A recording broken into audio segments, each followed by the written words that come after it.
1987 was a tough year for the Indian Armed Forces that battled several fronts. The year began with the spectre of war in the form of Operation Brasstacks.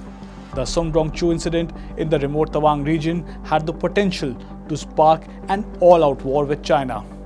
In the age of supersonic fighters, Indian soldiers were moving up inch by inch up the Sumdorong Ridge at a glacial pace to secure peaks. And at the same time, the tide was being turned against the insurgents in both Punjab and the northeast. 1987 was the only year in which two Param Vir Chakras actions were ever recorded outside of a war, one in Siachen and the other one in Sri Lanka. Yes, Sri Lanka, an episode many would wish away. The Indian Army was ordered onto the island nation as a result of the Indo Sri Lankan Peace Accord signed in June of that year. As per the agreement, the Sri Lankan Army was to withdraw to the barracks. Tamil insurgent groups, including the Liberation Tigers of Tamil Elam, headed by Prabhakaran, were to lay down their arms, and India was to send an army contingent to ensure that peace is maintained. Things took an ugly turn when 7 LTTE insurgents, including top leaders, namely Pulendran and Kumarappa, committed suicide while under joint Indo Sri Lankan custody. On 5th of October, I was on guard that point in time when these guys consumed. I said, they have cyanide, they come, they said, let it pass. And after some time, I was told, you withdraw your guard. The incident led to the direct intervention of the Indian Army and changed the role of the army from that of policing to direct combat. One of the first operations of the Indian Armed Forces was an attempt to capture the LTTE leadership, which was believed to be holed up at the Jaffna University campus, just a few kilometers away from where the Indians were garrisoned. A bold, heli-borne plan was devised to bypass the LTTE defences and in order to add an element of surprise. Company commanders and myself were flown over the Jaffna University as a matter of reconnaissance. Having got back, we had the helicopters ready. We flew out with one company, that is Dagger Company of my battalion, with the Major Barinder Singh in command, in lead, and 10 para commandos was to secure the landing area, which obviously they did. But the information, all the intelligence about our move was already there with the LTT, which was housed in the, not the barracks, the buildings of the university. They got to know that we were to land, and I think it's known to everyone that this became not an impossible task. We carried out. Troops were dropped in at the Jaffna University. Unfortunately, the helicopter sustained damage, and when we got back, we realized that the build-up could not be done because there was just no more resource to fly out. The only way out was to marry up with the troops that had been surrounded. In the meantime, 10 para-commando troops had moved out of the Jaffna University landing ground to complete what tasks they had been assigned. So my platoon was there at the university helipad all by itself, without the helipad having been, or the dropping zone having been secured. That was possibly a very difficult situation, and unfortunately we lost communication with our troops, and the last communication I had with Major Barinder, who was in command of Dagger Company, less 2 platoons, was that we will hang on till it comes to a situation where we cannot do anything further. So the only way out was to move by road, and we tried to do that, but that is a very long story, which need not be covered here. So that is how it all happened. The plan went awry almost as soon as the proverbial first contact was made with the enemy. That mission was planned to induct approximately 500 troops, 20 para-commandos and the remaining 13 Sikh-allied troops at the chosen LZ in between Jaffna University. So we had 4 MEHs. From the initial sorties itself, the firing started, especially so from the second wave onwards. The intensity kept increasing, and as was covered in the briefing, that their reinforcements arrived after about half an hour, and the intensity of firing really went up tenfold. Now, in all of this, as pilots, we had to be totally unmindful of the firing because we were busy peering out. It was a dark night because the moon was obscured, and we were busy peering out in the darkness, looking out for obstacles to deliver our troops safely, because any encounter with an obstacle would have meant a swift end to the mission. So all 4 helicopters, after carrying out a total of 7-8 sorties, were so badly damaged that hydraulic systems were shot up, the engine accessories, the transmission systems, and we landed back at Jaffna.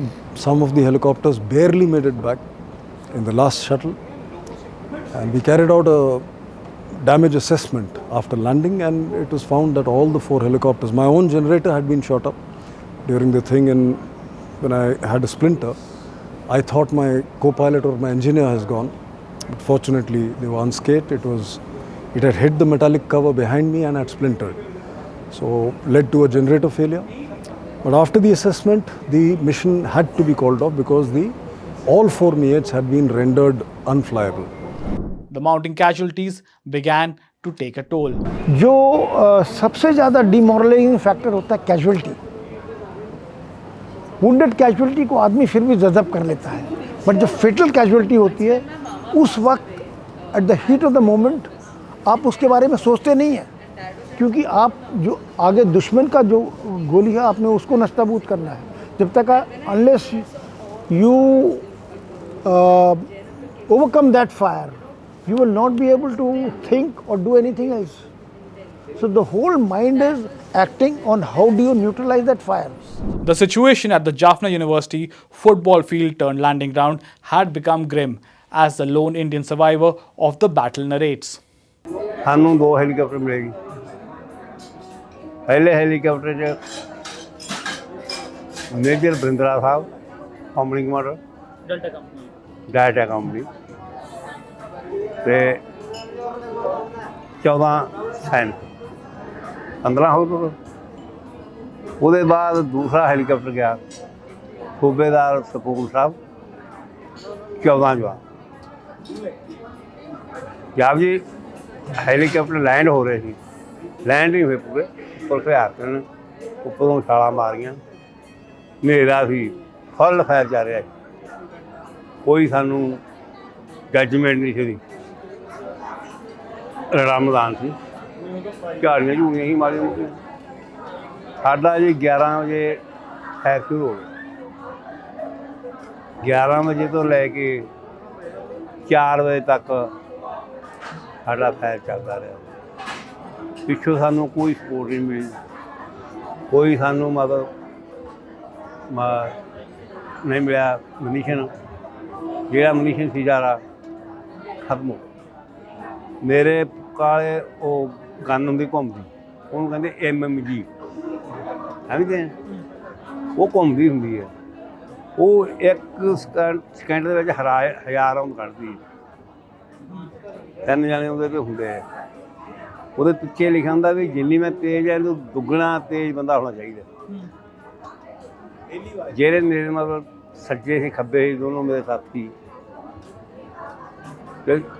4 ਵਜੇ ਸਾਡਾ ਸਾਰਾ ਕੁਝ ਖਤਮ ਹੋ ਗਿਆ. ਮੈਂ ਵੀ casualty ਹੈ. ਇੱਕ ਤਾਂ ਗਿੱਟੇ 'ਚ ਲੱਗੀ ਹੈ, ਇੱਕ ਆ ਗੋਡੇ 'ਚ ਛਿਲ ਗਈ ਬੰਬ ਦੀ, ਇੱਕ ਆ ਮੋਟੇ ਕੱਟ ਤੇ। ਉਦੋਂ ਬਾਅਦ ਜੀ ਜਦੋਂ ਸਾਨੂੰ ਪਤਾ ਲੱਗਾ ਮਿਸ਼ਨ ਖਤਮ ਹੋ ਗਿਆ, ਖੂਨ ਸਾਡਾ ਚਿਉਂ ਜਾਂਦਾ ਸੀ। ਫਿਰ ਇਹ ਬੋਲੇ ਨਾ ਜੀ ਕਰਨ ਸਾਹਿਬ ਨੇ ਬੈਂਟ ਰਫਲ ਦੇ ਉੱਪਰ ਬੈਂਟ ਹੁੰਦਾ ਨਾ, ਉਹ ਚੜਾ ਕੇ ਅਸੀਂ ਕਾਰਵਾਈ ਕੀਤੀ। ਫਿਰ ਮੇਰੇ ਨਾਲ ਦੇ ਸਾਥੀ ਵੀ ਦੋਨੋਂ ਸ਼ਹੀਦ ਹੋ ਗਏ। ਜਦੋਂ ਸ਼ਹੀਦ ਹੋ ਗਏ ਸਾਰਿਆਂ ਨੂੰ ਵੇਖ ਕੇ ਮੈਂ ਬੇਹੋਸ਼ ਹੋ ਗਿਆ। ਉਦੋਂ ਬਾਅਦ 'ਚ ਮੈਨੂੰ ਨਹੀਂ ਪਤਾ ਕਦੋਂ ਮੈਨੂੰ ਚੱਕ ਕੇ ਗਏ। But tales of valor live on, even as those who performed them have long gone. There was one local Sri Lankan who came out and he had a RPG and he fired and it hit the cupola and ricocheted and it burst. It was an air burst and the shrapnels just sort of got his. He was out of the cupola like this. He had his left hand and he was speaking to Colonel Dilbir at the back, now General Dilbir. So he had his right eye and his left hand were kind of exposed. And Colonel Dilbir, that time uncle was at the back, and he said, "Look, dekh Anil bach gaye." And he said, when Anil turned around, and mere ekdam se hosh ho gaye because there was this hole in his face. Because his eye had gone and his fingers were hanging from the wrist. He had lost this part. So these two fingers were hanging from here. So, and he said, so dad said, there was like somebody suddenly hit me. And I didn't realize. So he said, for a minute, you're in shock. So he said, then he went into the tank and he asked the gunner, which side is the main, the gun. So the fellow told him it's there. So he said, fire. So whoever was there was kind of probably neutralized or whatever it was called. Thereafter, after getting hurt, that's when Daddy carried on. For 18 hours he was doing this operations. After that, he was evacuated. So he was there for that very short period of time. But lessons from these battles have been learned well and helped shape the Indian Army for what was to come, both in Kashmir and in Kargil. This experience in Sri Lanka helped me a lot when I was commanding the battalion in Kargil or in Sri Lanka, in Valley. In about 2.5 years of my tenure there in the Valley, we still hold the record in the Indian Army of having the maximum 73 kills to only 1 casualty of my own, which is still a standing record in the Indian Army. No army unit has been able to achieve that quantum of success. And in Kargil too, we had 5 killed and about 10 or 12 wounded. So there also we could save our casualties. That helped me a lot. That is, and also because a lot of our boys, Sri Lanka, those who were of that time, a few of them were still in the battalion. So they helped train the other youngsters. If you have a battle-hardened troops, then it doesn't make a difference. It is the first fire that the guy is in shock. After the first baptism of fire, he knows from where the bullet has come. The reality is we did carry out our mandate, and as on 10th December 1988, GOC IPKF, that late General A.S. Kalkat, who we recently lost, had sent a signal to Army headquarters to say that I completed my task, what are my future orders. Operation Pavan was a success. The Indian Armed Forces achieved all of its goals and delivered on India's promise at a cost of over 1,000 dead and thrice as many wounded.